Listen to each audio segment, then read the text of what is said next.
à tous, bienvenue sur le plateau de Virtuality TV, la web télé du salon Virtuality 2018, avec tous les innovateurs et les entreprises qui font la réalité virtuelle et augmentée de demain.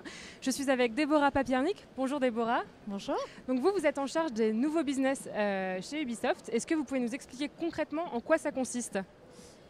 Oui, alors les nouveaux business chez Ubisoft, c'est explorer des nouvelles perspectives, des nouvelles opportunités pour Ubisoft, par l'intermédiaire de nos marques pour aller toucher des nouveaux publics et aussi par l'intermédiaire de nos expertises pour les amener au-delà du jeu vidéo.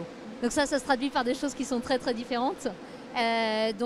Proposer des nouvelles expériences de divertissement, que ce soit sur des spectacles ou sur des attractions en réalité virtuelle, ou même des façons de travailler avec des entreprises qui sont complètement hors du jeu vidéo, souvent en mode open innovation, mais aussi bien des startups que des sociétés du CAC 40. Et pourquoi est-ce que c'est important aujourd'hui d'exporter la marque Ubisoft en dehors du jeu vidéo et en dehors des foyers des utilisateurs traditionnels ? En fait, c'est pas spécialement la marque qui est importante. Ce qui est important, c'est que nous, notre cœur de métier, c'est créer des jeux vidéo. On est le 3e éditeur, développeur-éditeur mondial en jeux vidéo et ça reste notre cœur de métier. Mais on crée, plus que des jeux vidéo, on crée des mondes, on crée des univers. En fait, ces univers ne sont pas toujours accessibles à tout le monde. Il y a des gens qui ne sont pas joueurs, tout simplement. Donc ça nous permet d'ouvrir des nouvelles portes vers ces univers qu'on a créés, ces mondes qu'on a créés.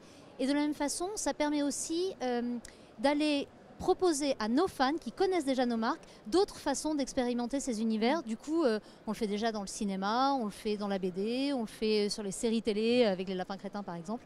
Et là, aller leur proposer des choses toujours plus innovantes dans d'autres domaines. Et là, vous me parliez un peu plus tôt des attractions. En quoi ça consiste exactement ? Quelles attractions vous avez développées aujourd'hui ? Alors nous, ce qu'on s'est dit, c'est la réalité virtuelle, c'est un potentiel énorme en termes de nouvelles expériences qu'on va pouvoir créer. Des expériences qui sont à la fois très immersives et très intuitives. Donc finalement, très très adaptées au grand public. Le marché home entertainment, le marché à la maison est très prometteur. Après, c'est vrai qu'il décolle un peu doucement. Même si le prix des casques a baissé, les installations à la maison, il faut quand même encore un gros PC. Là, je parle de ce qu'on appelle high-end VR, donc les casques type Oculus, Vive, qui ont besoin d'un gros PC derrière avec des grosses cartes graphiques. Donc, c'est des équipements qui sont un peu lourds, qui ne sont pas toujours à la portée de toutes les bourses et qui, même techniquement, à brancher dans son salon, c'est un peu compliqué encore plus si on veut jouer en multijoueur. C'est-à-dire il faut des copains qui aient les mêmes équipements que soi. Donc ça devient un gros challenge. Donc du coup, il y a tout ce location-based, tout ce marché qui se passe hors de la maison. Donc des attractions, des salles d'arcade en réalité virtuelle qui se développent un peu partout dans le monde. Et puis nous, on s'est dit, bon, il y a ça. Donc on travaille avec des sociétés qui montent des espaces d'arcade VR effectivement un peu partout dans le monde, que ce soit en Europe, en Asie ou aux US.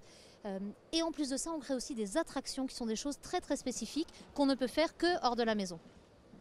Est-ce que vous pouvez nous parler des attractions que vous avez développées ? Oui, alors la première qu'on a développée, c'est un roller coaster. C'est des montagnes russes en réalité virtuelle qu'on a développées dans un casque de VR. Après, en VR, le principal problème qu'on a, c'est si on crée un mouvement dans le casque, mais que physiquement la personne n'est pas en mouvement, on a une incohérence entre les messages sensoriels qui sont perdus par le cerveau, ce qui vient par les yeux, ce qui vient par l'oreille interne, donc le mouvement qui est détecté par l'oreille interne. Et à ce moment-là, cette incohérence crée un inconfort. C'est pour ça qu'il y a plein de gens qui disent « Ah mais la VR, ça rend malade ». Pas du tout, c'est pas la VR qui rend malade, c'est les mauvaises expériences en VR qui rendent malade. Nous, ce qu'on a fait, c'est qu'on fait effectivement une expérience de montagne russe, qui est une expérience passive, comme quand vous allez dans des vraies montagnes russes dans un parc d'attractions.